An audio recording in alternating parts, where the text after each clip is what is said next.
Well, I'm sitting in my bunk because that's about the most comfortable place to be. Temperature's getting up towards 33, humidity is way up. I've got a fan going above me. I have fans all over the boat, in fact. So just hope that soon I can get sailing and stop this motor. I thought I'd show this swell, which we're now seeing, which is from the southeast. It's pretty big, at about 6 feet or so, 2 meters, and it's quite close together, which is what makes it so uncomfortable, especially since we got a bit of northeast swell still from the other direction. I was looking at the NOAA site, the website, to see what the convection was getting up to, and you can see from here exactly what it is that I'm looking at. And clearly it looks as though maybe the amount of convection, which initially was pretty nasty looking, is getting smaller and dissipating. So I'm actually going to just wait a little bit longer to see what happens in half an hour's time maybe, because these things amazingly do happen very quickly in the ITCZ, in the Doldrums. Areas of nasty convection come and collapse so fast.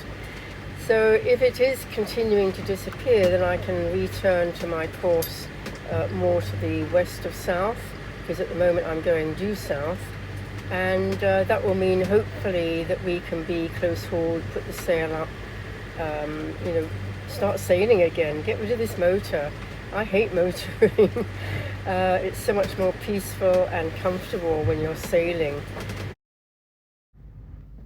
I wanted to mention an event that happened last night and had me very, very worried.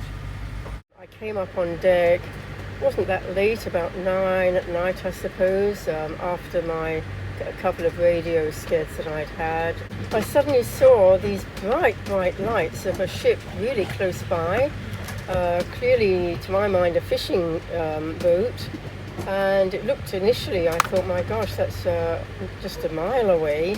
It was so bright. Eventually, using the radar, I determined that in fact it was 5 miles away, but it hadn't been showing on AIS. Now, normally I would have had a warning that there was a ship that close to me. I get a warning anything within 24 miles sets a warning off on my AIS, and this was now 5 miles near to me. Very bright, obviously busy working, and the fact that it wasn't on AIS, to be a ship that big, by IMO regulations, any ship over 300 tons, which this clearly was, should have been showing itself on AIS, should have been transmitting to warn me that it was there, and it wasn't. So instantly that makes it one of these illegal fishing boats, trying to hide where it is, trying to hide its identity, and busy overfishing the Pacific, very sadly, quite possibly one of the Chinese other boats that I'd seen around, but they were displaying signals, so they were presumably legal. But for this one not to be showing on AIS instantly, as I say, makes it illegal, and contributing to the overfishing and the depletion of the fishing stocks in the Pacific Ocean, in the world's oceans generally. Very, very sad, and had me very worried, because they have long lines trailing out behind them, several miles long often. And my worry is, will I get tangled up in those? Is it possible that might just happen? And I couldn't get hold of it on VHF because I didn't know its name, and if they were Chinese or Asian, they probably weren't speaking good English anyway, and probably too busy to answer on the VHF. So all in all, a really big concern. I increased my speed on the motor, which I was at the time. I changed my course to veer away from it a little bit, and just tried to get past it as fast as I could and get away from the situation. But I felt so uncomfortable. It took 2 hours before I had the ship on my beam, and then eventually I was beyond it. It's such a sad event, and the government's concerned. Chinese and other Asian governments should be making much more of an effort to control their fishing fleets, where they are, what they're doing, and reduce this overfishing. So we're making good speed under full canvas, up and down, around 6 knots often. So certainly 5.5. We're healing rather a lot, so I might well take the first reef in before we hit the cloud ahead. It was really nice to be under full canvas and sailing for a time. It's very interesting how you often get these long lines of cloud in the tropics, sometimes with the rain squalls coming down from them.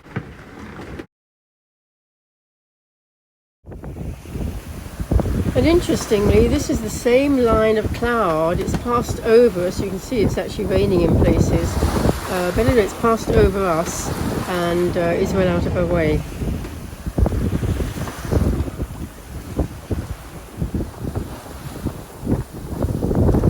Past 7 o'clock in the morning on Wednesday, and I was up in the night, took in the genoa because we had to stop. We couldn't sail any longer with no wind, and got the motor going, and that's how we're going to continue by the looks of things. It's a very grey pre-dawn light.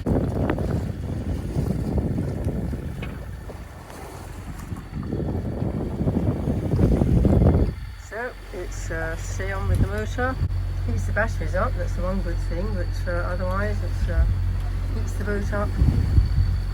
It's a little bit noisy. Of course, without much wind, the swell has died down a little bit. We are rolling around a little bit, but not too bad. So that's the beginning of Wednesday. Well, still very grey, the odd showery cloud, nothing much. And we're needing to motor, but we should be sailing. But unfortunately, we want to go almost due south to avoid a nasty area of convection over that way, actually over to the west of us. And in order to go to sail, to come off the wind, we'd have to bear away and go southwest, which would take us into this nasty area of convection. And so there's no way I'm going to do that. So I'm heading to a waypoint on the equator, actually, which is only a day away. Wow. Anyway, so I'm heading for 121 west on the equator, and it keeps me, at the moment, it's looking as though it keeps me in an area of not too bad, well, hardly any convection at all, actually, which is ideal. But it means we're having to motor into a slight headwind of about 10 knots, 9 to 10 knots. So it looks as though we're going to keep on motoring because the grid files, the weather files are showing not much wind ahead of us. So it'll be a motoring day today. And at gone midday, that's what we're still doing. We've still got grey skies. It's a little bit brighter, but not much. And the interesting that the mass of activity to our northwest has thrown this arm, a southeast arm, directly down towards the point that we're heading for. So I'm just hoping that that will actually reduce, dissipate perhaps. Well, I just discovered this slightly sad looking avocado. I recollect several days ago I'd started trying to have it and found it was really hard. So I put it in a basket in the cabin here to ripen up a bit more. And I thought I'd found it the other day, but that was clearly another one because I had several hard avocados. Anyway, so I'm hoping this might be edible. It is lunchtime, so it'll make a good lunch. Well, that's a turn up for the books. That's really good. I thought it was going to be completely gone, but that looks fine. So we still have fresh avocados for the moment anyway. And what are we? It's Wednesday, so we're day 13, and they've lasted a good 2 weeks, so that's excellent. Well, it's just gone 3 o'clock on Wednesday, and I updated the satellite pictures, and they're showing that we are in a channel between two lots of convection coming up on the 120 line from the word May at the bottom of the picture. You'll see where we are, and I can't believe that we're right in between two very active cells. We're in very calm conditions at the moment, and long may that continue.